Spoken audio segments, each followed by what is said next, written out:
Greetings, traveler, and welcome back to Wanderer Chronicles Radio, where every broadcast brings you deeper into the living archives of the Wanderer Chronicles, complete, immersive, and free to explore.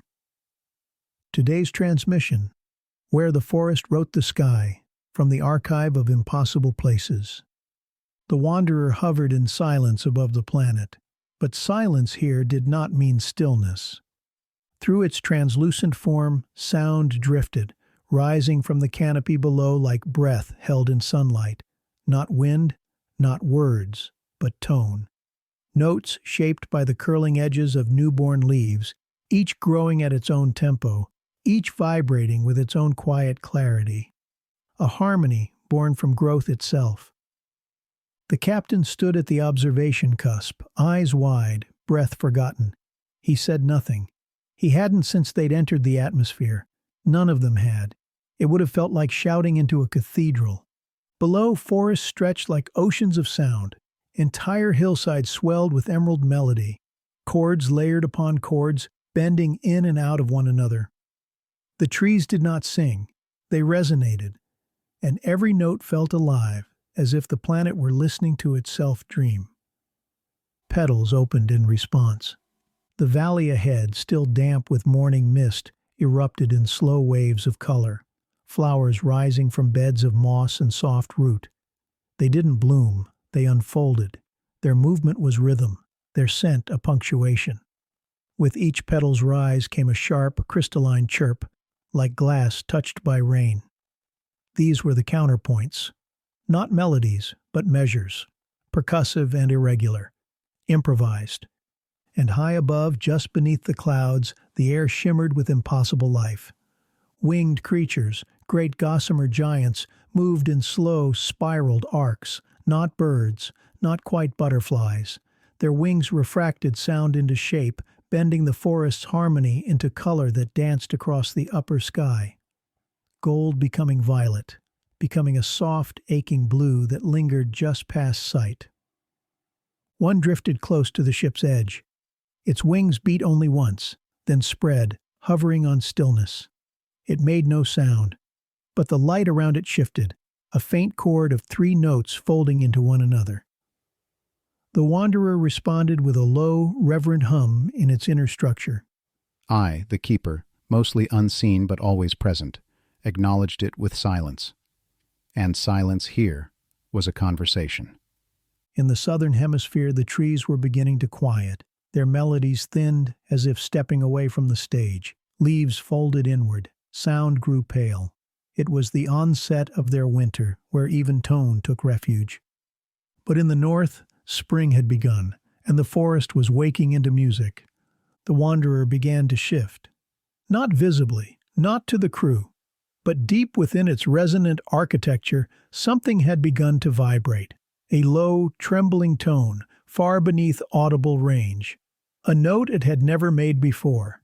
The sound did not come from the trees, nor the flowers, nor the great drifting wings of the sky. It came from below. Miles beneath the surface, under bedrock and root, the core of the planet pulsed, not with fire, but with frequency. It was not music in the way the forest sang. It was something older, slower, like the breath of a mountain held for centuries, finally exhaled. The wanderer responded instinctively. Its structure, usually luminous and serene, rippled with disharmonic waves. Tones clashed. Forms bent subtly out of phase. The captain felt a shift beneath him, not of motion, but of something stranger, dissonance. Did the ship just flinch? No one answered.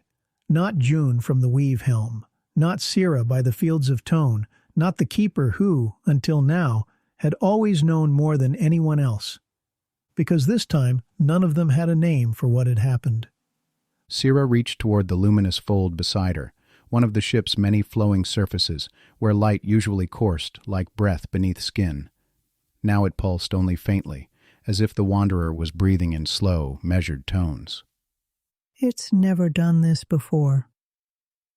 The keeper, Drifit-Nung, in near form, seemed smaller than usual, or perhaps it was only quieter, Its voice emerged at last, not in command, but in wonder. It remembers.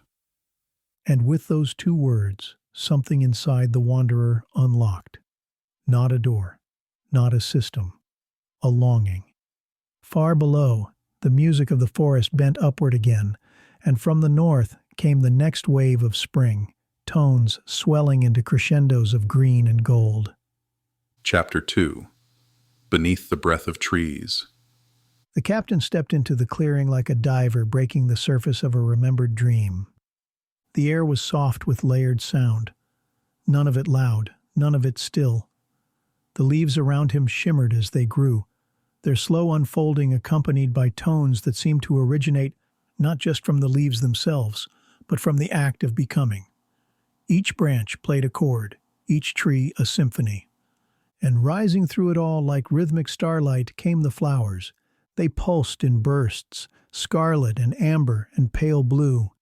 Their petals opened in staggered rhythms, echoing one another like percussionists lost in collective improvisation. Some bloomed in clusters of 7, others in sets of 5, like time signatures forgotten by most sentient ears. He could feel them in his chest, not music, pulse. A shadow passed overhead, broad, slow, winged. The creature drifted between branches without effort, its translucent wings catching the light and bending it into color. It left a trail of violet shimmer that danced briefly in the air before vanishing. Around it, smaller bird-like forms flitted in curved loops, each movement, creating an echo in tone, as if even flight had to obey the score. He turned slowly, taking it in. Behind him, the ship hovered above the canopy, its presence no longer luminous, but muted, soft as dusk.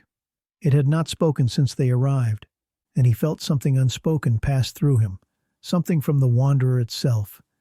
We are not alone in what we are. The keeper appeared beside him, no words, no shape, just presence. Its voice, when it came, was quieter than the forest. We are being invited in. The path wasn't visible, not in the way paths usually are. It didn't wind or cut or press the earth. It unfolded, note by note. Each step the captain took, answering a tone that had not yet sounded. Vines unfurled ahead of him, not to block, but to mark the beat. Blossoms chimed in sudden harmony, each bloom opening in syncopation with the leaves above, offering rhythmic counterpoint in bursts of crimson and silver. He followed, not because he was told to, but because the music welcomed him. Each step became a phrase. The planet, it seemed, was composing with him. Behind him the keeper drifted in silence, its presence reduced to a shimmer in the air, neither guiding nor protecting, but simply witnessing. They moved through the resonant forest until the tones began to shift. Not louder, deeper. The harmonics grew slower, the air heavier.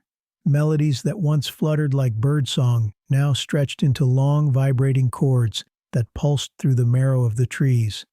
And then the flowers stopped blooming. They did not wilt. They simply ceased.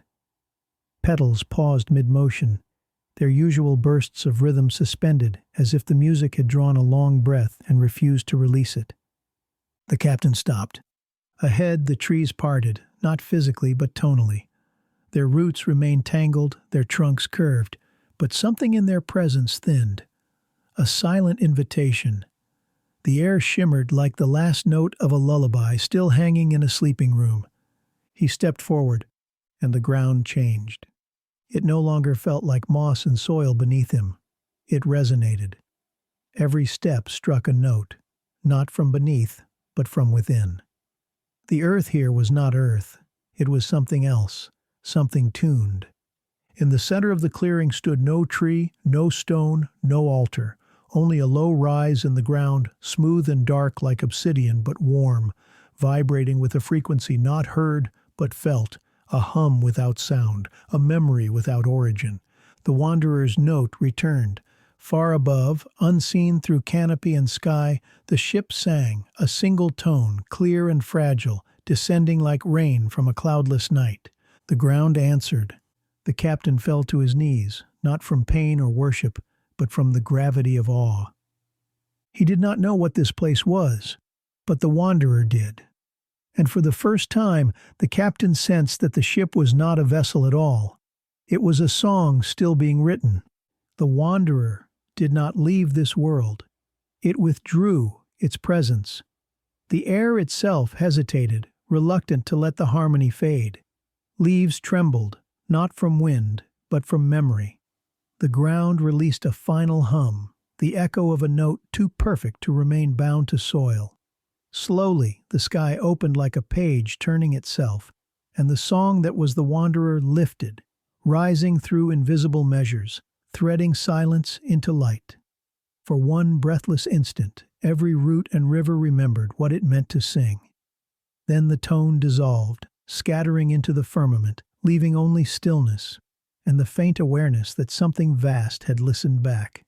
Thanks for listening. Stay tuned for more from Wanderer Chronicles Radio. Still, we traverse.